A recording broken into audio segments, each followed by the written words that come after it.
how Saints rookie Paulson Adebo could win a starting role in 2021, defensive line techniques and terminology in our midweek fundamentals, and the most reliable New Orleans Saint on third downs in 2020. All of that coming up on today's episode of Locked On Saints.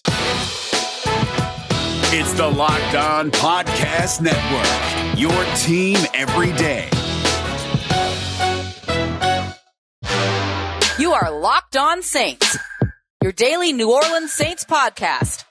Part of the Locked On Podcast Network, your team every day.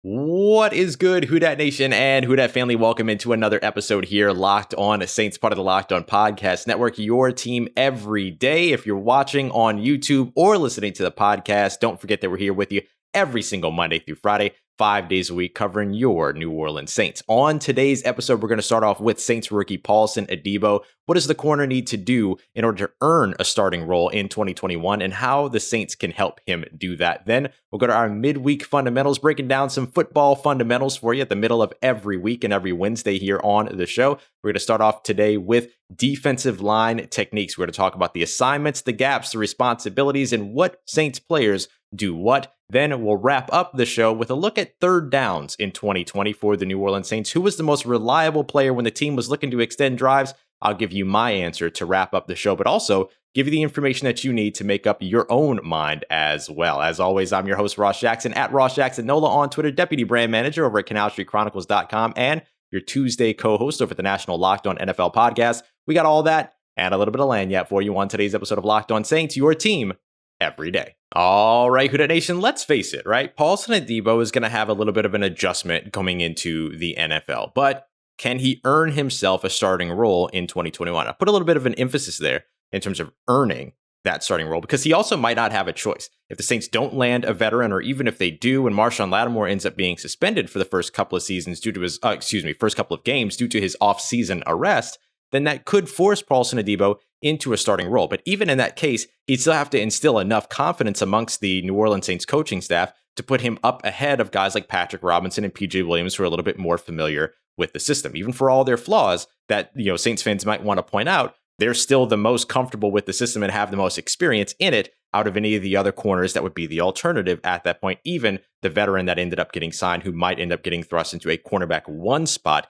in place of Marshawn Lattimore if he has to serve that suspension anyway. So Paulson Adebo still, either way, has to do enough to prove to the coaching staff that he deserves to be out on the field in 2021. Let's talk about how he can do that. The first thing that comes to mind, and of course, if you want to see more about this, you can go and head over to CanalStreetChronicles.com, where I did a full write-up of it. You can read a little bit more in detail about it there. But let's just go ahead and highlight the three things that I highlighted he needs to do. The first thing is going to be maintaining and regaining his confidence from 2018. He had a phenomenal redshirt freshman season after he made the full transition over from wide receiver, although he split some time there in the final year of high school going back and forth between receiver, being a two-way athlete, right? So he was that guy for his high school. But as he got into Stanford, he made the full transition over to the cornerback position and absolutely balled out. I mean, the guy had an incredible season. 17 passes defended, 4 interceptions over the course of those 13 games. He was somebody that immediately put himself into conversation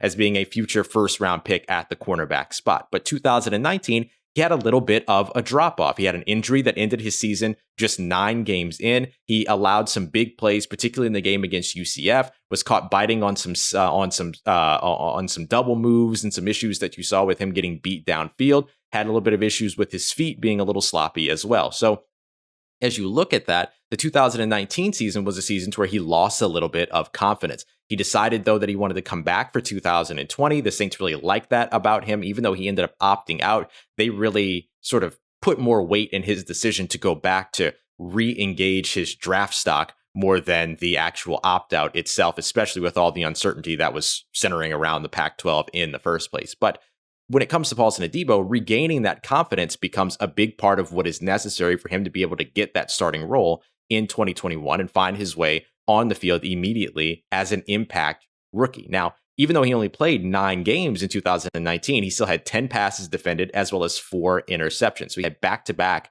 games or back-to-back seasons there with 4 interceptions, which is something that the Saints player hasn't done in an extremely long time. Now, of course, you can look back and you can see very recently guys like Marshawn Lattimore back in 2017, 5 interceptions. Marcus Williams had 4 interceptions very recently as well. So they've done this before, but in terms of having consistent interception totals, that hasn't been something that you've seen with the New Orleans Saints year over year. It's generally been, a gap or something like that in between those seasons where you see those takeaways. With Paulson Adebo, if he's able to bring his ball skills and what he's shown to be impeccable ball skills, especially as a former wide receiver who can challenge other wide receivers at the catch point, if he brings that with him in his transition to the NFL, that becomes point number 2 in terms of how he finds his way out on the field. So a big part of regaining that confidence is being able to reestablish himself as a playmaker. And that's something that you would want to see from Paulson Adebo. Remember, the Saints actually had a pretty good total of interceptions last year, 18 interceptions on the season, tied for the most, along with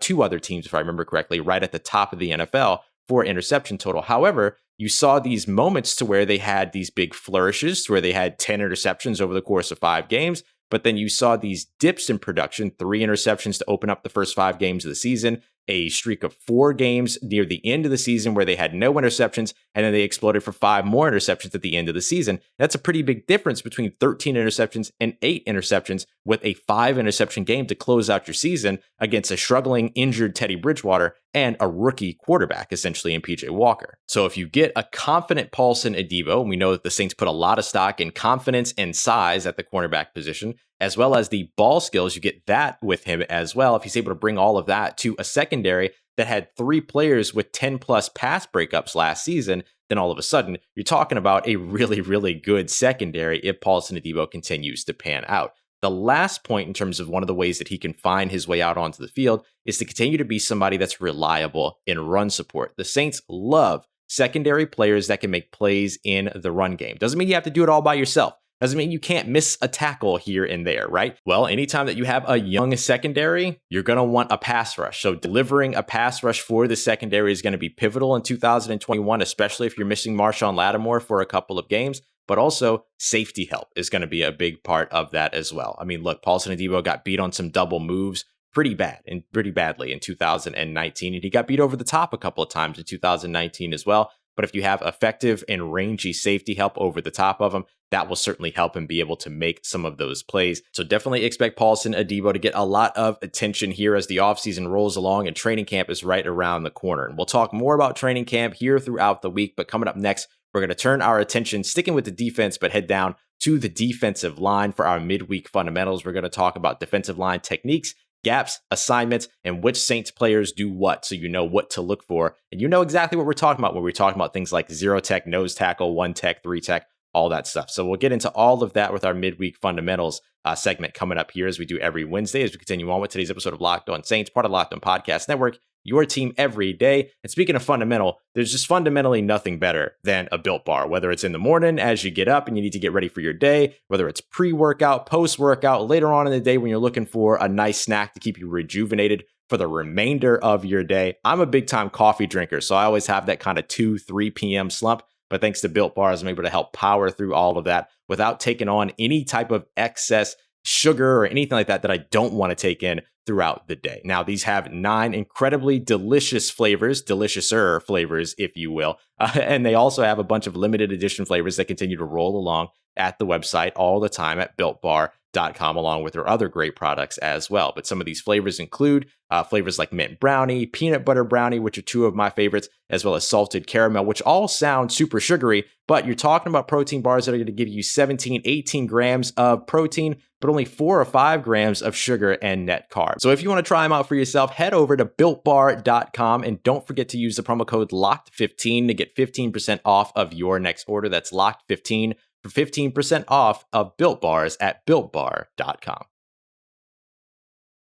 All right, Who Dat Nation. So as we roll on with today's episode, it's Wednesday, so we'll get to some midweek fundamentals here and talk a little bit about defensive line techniques, gaps, assignments, and which Saints players do what, just to help to sort of provide the additional context that you need when we talk about 3 tech, 1 tech, 9 tech, all these other different ways that we talk about defensive linemen and where they can line up. Because honestly and truthfully, the defensive line is a complicated and complex enough environment that we can't just talk about defensive ends and defensive tackles like we used to. We do have to be a little bit more specific. So let's go ahead and break this down. So if you're listening on the podcast, what I need you to picture is an offensive line. If you're watching on YouTube, here is an offensive line. So what we're going to talk about throughout all of this is going to be the gaps that we see in the offensive line. So the spacing between center and guard and tackle and tight end, but then also the techniques, 0 tech, 1 tech, 2 tech, 3 tech, 2 inside, all of that. We're going to define every bit of it. And as we go along,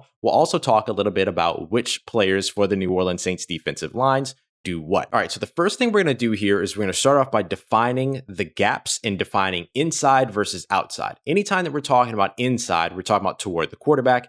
Anytime we're talking about outside, we're talking about away from the quarterback, out toward the tackle, tight end, and then eventually wide receiver as you continue to follow it outside. Gaps are in the offensive line between the offensive linemen. They're alphabetical from A to C, going from inside out. So A being closest to center, C being furthest away from center, going outside toward the tackle. So the A gap is the first gap that's available on the offensive line, which is between the center and the guard. We're working away from the ball here. So between center and guard on either side, these mirror one another. Whether you're talking about left guard or right guard, doesn't matter. A gap is the one that's right in between center and guard. Continue to go outside in either direction between guard and tackle is the B gap. And it continue to go outside in either direction between tackle and tight end is the C gap. If there's not a tight end there, it's still a C gap. If there is a tight end there, it's a visible gap in the offensive line if that tight end is lined up in line in that case. But either way, you're still attacking the C gap or the outside gap in that case. So again, between center and guard, A gap, between guard and tackle, B gap, between tackle and tight end or outside of the tackle, C gap. So now let's switch sides and go to the defensive line and talk more about techniques as opposed to gaps. Now, the most immediate pressure on a quarterback is going to come on the inside. So we'll do the same thing. We'll start from the inside and then work our way outside, going away from the ball, away from the quarterback. And just like the gaps on the offensive line, defensive line techniques mirror one another. So it doesn't matter if you're talking about, lining up over a left guard or a right guard. Those are considered the exact same techniques if you're lined up in the same relation to the guard that's ahead of you. So we're going to put all of this in U terms so that you can kind of picture it in your mind. Remember, everything goes from the inside, which is where we're going to start at 0, which is right in front of the center. And we're going to work our way to the outside, away from the ball, going up to 9 technique. So we go from 0 to 9 there. We do skip a number. Oh, actually, no, we don't skip a number. We just have a number that kind of flips and rearranges. But we're working toward the outside. And just like with the gaps, everything mirrors. So it doesn't matter if you're talking about left or right. So let's start from the center, directly lined up over the center, nose to nose, face mask to face mask. Hi, I see you. How you doing today? Right with the center. If you're staring at that guy in the face, you're playing 0 technique or nose tackle. The two are kind of interchangeable. And honestly, nose tackle can also mean 1 technique. 1 technique is when you're lined up over either shoulder of the center. So you can be nose to nose with the center, or you can be kind of offset a little bit to where your shoulder is, or you're lined up over that center's shoulder. That's 1 technique. In either case, you'll hear the phrase nose tackle used interchangeably when it comes to those. 0 technique is usually an odd front formation for a defense. So think 3 defensive linemen as opposed to 4. That defensive tackle is usually the nose tackle square right in the middle. If you're talking about a 1 technique, then you're usually talking about an even front or 4 defensive linemen. Obviously, the numbers can change, right? Goal line situations, things like that. You want to try to be tricky, bears, unders, things like that. You'll see more defensive linemen on a defensive line, but we're just going to stick to 3 and 4 for the sake of this conversation, as it harkens back to the last time we talked about defense, 3-4, 4-3, all of that. So if you have 4 defensive linemen, then usually you have 1 defensive tackle that's at 1 tech, and then another defensive tackle who's on the opposite side of the center, right? So if you're lined up, let's say at 1 tech over the right shoulder, right, your left of the center, then your right, your partner defensive tackle is probably at 3 technique, which we'll define here in just a little bit. 0-1 technique, think David Onyemata on the inside, think Shai Tuttle as the nose tackle, think Malcolm Roach as the nose tackle. Those are usually the guys that you've seen for the New Orleans Saints over the past couple of years line up at that position, although David Onyemata has lined up more over at 3 technique. And in fact, now, as we talk about who's going to be the starter next to David Onyemata on the defensive line, more often than not, we're referring to that zero technique, nose tackle, one technique guy who's going to be the one that lines up over the center in any capacity. Now let's work outside away from the center. So we're going to go between the center and the guard. There's a defensive line position called 2I or 2 inside, essentially, which essentially says that you're lined up on the inside of the guard. Again, doesn't matter left guard or right guard, still the same thing. If you're lined up inside the guard over the shoulder of the guard, then you're at 2I technique. So you'd still be attacking the A gap as a pass rusher there or as a run stuffer there, more than likely. You can go directly nose to nose with the guard. In that case, you're at 2 tech. And then if you go outside over the outside shoulder of the guard, you're in 3 tech. This is more so the interior pass rusher assignment. That's what this assignment usually is, the 3 tech assignment. Think Sheldon Rankins. Think some of the better pass rushers at along the interior. The Aaron Donalds who can play anywhere, but he gets a lot of pressure from the B gap along the 3 tech formation or along the 3 tech assignment. Excuse me. The Michael Brockers even would also fill into that role. Who's now in Detroit, formerly teammate of Aaron Donald. The reason why those two were so good together is because they could pass rush from either of those from any of those assignments. But think more Sheldon Rankins to be familiar with the New Orleans Saints. This is where you'll see a lot of David Onyemata in 2021. Tano Passanio if he moves inside, Cam Jordan if he moves inside, Marcus Davenport when he moves inside. All of those guys are usually moving inside to 3 tech because you want to create an interior pass rush presence. You line them up at 3 tech. Now let's go to the run defender assignments or techniques for the defensive ends. In that case, we're talking about 4I, which is over the inside shoulder of the left tackle or either tackle, sorry about that, or the inside shoulder of either tackle. 4, which is nose to nose with the tackle, or 5 technique, which is on the outside shoulder of the tackle on either side.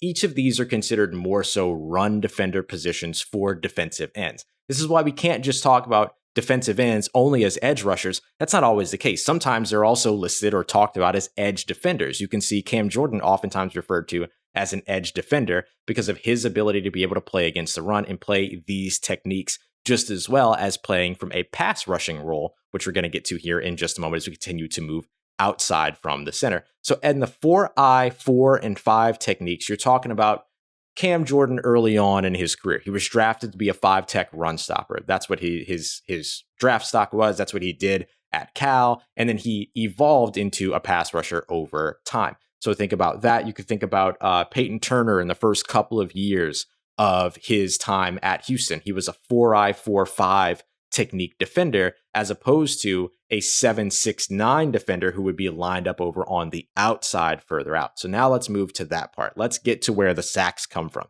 This is Trey Hendrickson last season. This is Cam Jordan when he is rushing the passer. This is Marcus Davenport when he's rushing the passer. Tano Passanio when that's what this next set of assignments are. 7-6-9 is the order. They skip 8 and 7 and 6 are inverted. I'm so sorry. I'm so sorry, but that's just the way that it is. So if you think about a space between the tackle and the tight end on either side, that again is that C gap, right? Over on the offensive line. The defensive line, the inside of the tight end is the 7 technique. Over the top of the tight end is a 6 technique. On the outside of the tight end is a 9 technique. Those are the most prominent pass rusher techniques that there are. And sometimes there's no tight end there. So you kind of, talk about somebody as a 7-6-9, you're just referring to somebody as an edge rusher, all told in that case, right? They could be playing any of those techniques if there's no player there, but they're lined up further outside of the of the left tackle, not being over that tackle's shoulder, but instead being a little bit further outside so that as they take off from their 3-point stance or even their 2-point stance in some occasions, they're forcing the tackle to gather depth because they're attacking deep first and then coming in. That becomes a big part of that technique and allows you to be a guy like Marcus Davenport, who is really good at speed to power transition. You pick up speed, and then as you engage with the left tackle or the right tackle, you end up converting that speed into power and then pushing that tackle back into the lap of the quarterback, which we have seen Cam Jordan literally do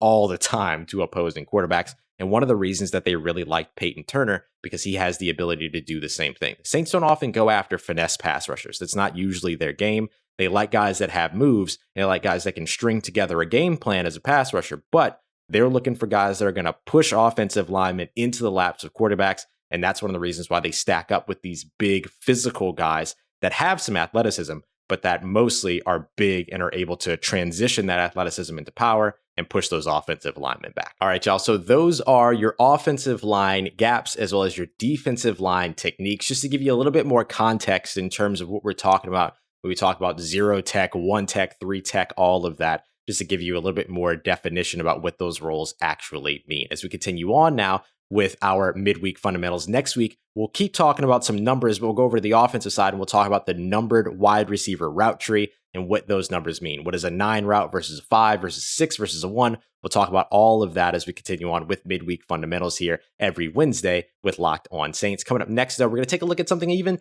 a little bit maybe more specific. We're going to take a look at the Saints offense and their third down conversion rate in 2020. They finished just inside the top 10 in terms of their third down conversion percentage. But who was the most reliable player when the team needed to extend their drives? I'll tell you how I came up with my answer, but also give you the information that you need to come up with your answer as well, which may be a little bit different from mine. We'll talk about that as we continue on with today's episode of Locked On Saints, part of Locked On Podcast Network, your team every day. And don't forget to check out our good friends over at BetOnline.ag.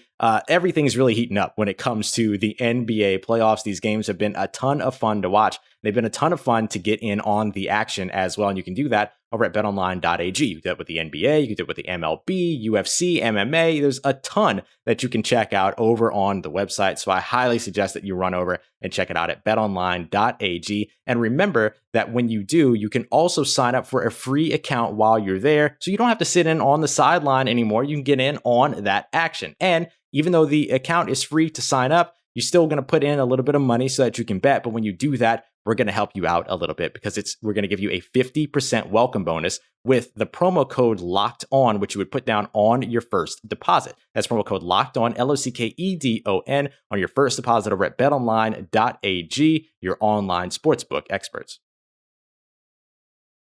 Let's get it, Who Dat Nation. We're wrapping up today's episode of Locked On Saints, part of Locked On Podcast Network, your team every day. And don't forget to go and check out our good friends Peacock and Williamson over at the Peacock and Williamson NFL show.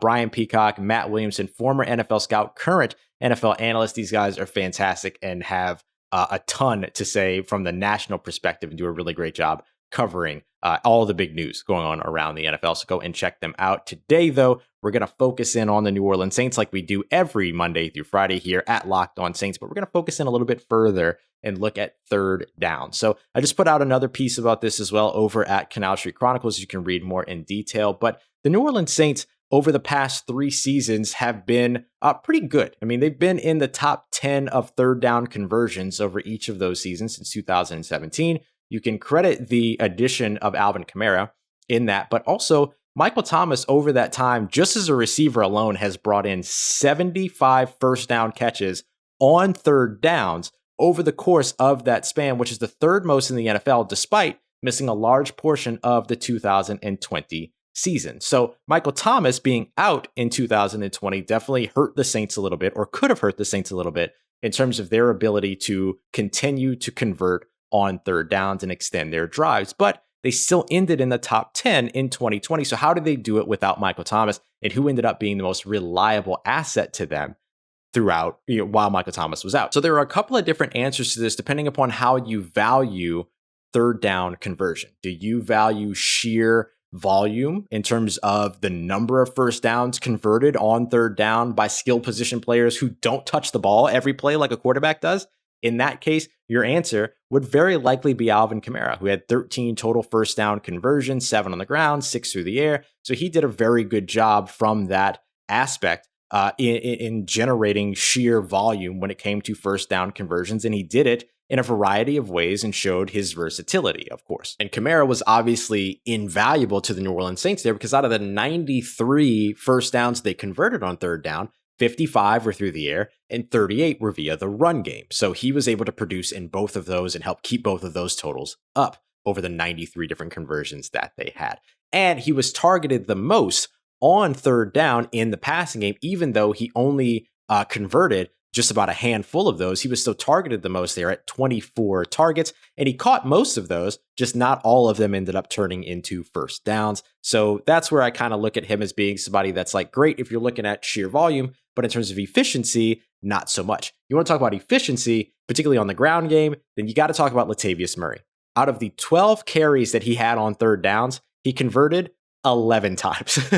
This guy was outstanding when it came to that. And he picked up an additional conversion as well through the air on just 5 third down receptions. So that was a 92% success rate on third down on the ground. Now, again, he didn't add that much over the air. And so maybe you look at that as a bit of a ding towards Latavius Murray in this category. But certainly, if you needed the guy to pick you up a first down on the ground on third, he really had you taken care of and was nearly automatic from that perspective. Just didn't have the same type of, let's say, versatility as a guy like Alvin Kamara, which, surprise, surprise. Now, if you want to look at just the receiving game, then you got to look at a guy that I know a lot of Saints fans aren't very happy with, but it's Jared Cook. Jared Cook had 12 first down conversions through the air on 14 catches. So he did it really, really well, and that was on 20 targets. So he was targeted a bunch. He caught 70% of those passes, and he converted on almost every single one of them in terms of third down conversions during that time. But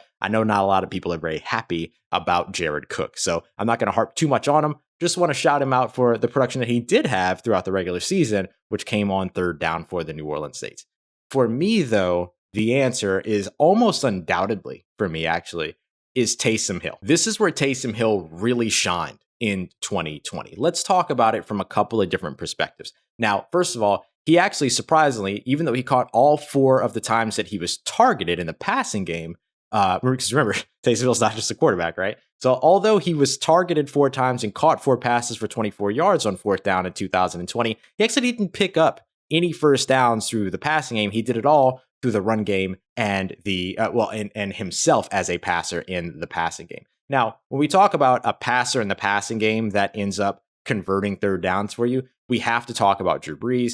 He threw for 37. He ran for an additional 3. He had the largest portion or the largest number of first downs in which he contributed to, or third downs in which he contributed to a conversion. So with that being the case, you can also argue Drew Brees here, but I'm going to go with a little bit more efficiency. He only converted on about 38% of his third down passes in terms of generating a first down. Taysom Hill was 29 of 34 in the passing game, so he completed over 80% of his passes on third downs, 263 yards and 17 first downs, meaning he converted on 50% of his passes. Now, he did have a smaller sample size. We're talking about 34 passes in the passing game versus over 100 when it came to Drew Brees in the on third downs. But Taysom Hill, extremely efficient there, and also extremely efficient when he was asked to run the ball on third downs as well. He ran 24 times, converted 12, again, 50%. So really, just about every time that Taysom Hill was called upon to convert a third down, he was 50-50. And that's a really, really good percentage considering that the average amongst the NFL is well below 50 in terms of team conversion rates. So that's one of the reasons why I really look at Taysom Hill as perhaps the most reliable third down player for the New Orleans Saints when they need a third down, including also the specific type of versatility that comes with him as a passer, which means that he's viable as an option on third and long, and as a runner when he's viable as an option on third and short. He averaged 3.08 yards per carry, which doesn't hold a candle to 4.5 or 5 by Latavius Murray and Alvin Kamara respectively on third downs, but he was viable for third and short based on that. And he exceeded Drew Brees' yards per attempt on third downs by over half a yard with 7.7, making him a viable option for third and long situations as well. So that's one of the reasons why I say Taysom Hill. But it's hard to ignore a 93% conversion rate on the ground by Latavius Murray. It's hard to ignore the versatility of Alvin Kamara or the just sheer skill that comes with being a guy like Drew Brees. But for me, the answer here is Taysom Hill being the most valuable option and the most reliable option on third down in 2020. And I think that maybe the player that holds the most argument there is going to be Latavius Murray. And you certainly saw that in the playoff game against the Tampa Bay Buccaneers at the Saints loss, where they really struggled on third down and were missing both Taysom Hill and Latavius Murray. All right, y'all. If you feel differently, as always, you can let me know on Twitter at RossJacksonNola, or you can let me know in the Locked On Saints Facebook group as well, which you can join by going to facebook.com/groups/Locked On Saints. Or if you're watching, you could drop it in the comment section below here on YouTube. Would love to hear your thoughts, but that's where I'm going for this segment. All right, y'all. Coming up tomorrow, it's Thursday, so we're going into our top 3 Thursday and keeping you up to date with all the news and notes that you need to know about your New Orleans Saints, while continuing on down the road of breaking down this rookie class with the GM perspective from Jeff Ireland. And we're also continuing to break down every game of the 2021 schedule with an early look ahead with what's changed from 2020. So we have all that coming up for you every single Monday through Friday here on Locked On Saints. As always, I appreciate you for being here, for listening, for rating, reviewing, liking, subscribing, watching, everything you're doing to help grow this family. Means the world to me. You can always find me on Twitter at RossJacksonNola. Hit me up. Let me know how the family's doing. Let me know how you're living. Let me know how your mom and them. And trust to that nation. I'll holla at you.